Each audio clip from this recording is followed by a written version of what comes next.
Президент Тоқаев жақында жолдауында ішкі нарықты отандық өнімдермен толықтыруға келгенде қазіргі ахуалды ұят жағдай деп атады.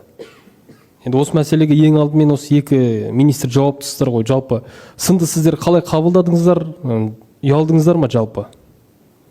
Және не үшін ұялдыңыздар, егер расында ұят жағдай деп мойындасаңыздар?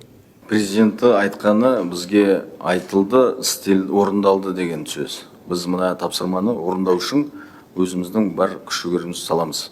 Біздің тарапынан мәселе, біз айтып жатырмыз ғой. Сауда сөресі өзімізде Қазақстанда жасалған, өздеріңізге мәлім, біз осы жылда өзгерістер енгіздік. Сауда ережелеріне қазіргі таңда минимум 50% өзіміздің Қазақстанда жасалған өнімге біз жол аштық, жол бердік деген сөз. Ол не емес, ол талап, міндет. Оған қоса біз мына жаңа осы жылдан бастап жаңа мемлекеттік қолдау арқылы біз мына сауда желілерге модернизацияға, жаңағы оборотный жаңағы нелері көбейту үшін біз қаражат беріп жатырмыз. Оған енді встречный обязательство дейді ғой, олар қосымша 20% азық-түлік емес өнімге сауда сөре беру керек. Ол енді біздің тарапынан қол жетімді, жаңағы ешқандай кедергілер жасамай, мақсатымыз осындай, жол ашу керек өнімге.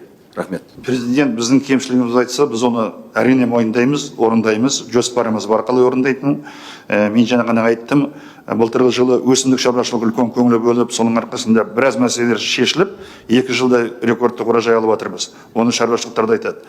Бірақ та мал шаруашылығына көңіл биылдан бастап бөлінді. Өйткені қаржыландыру мәселесіне барлығы байланысты болды. Бірінші қаржыландыру 50 миллиард жаңа кетті. Ендігі жылы мал шаруашылығына 200 миллиардтай қаржыландыру мәселесі шешілетін болады. Сонда шаруашылықтарға үлкен қолдау болып, бұның нәтижесін көретін боламыз. Рахмет.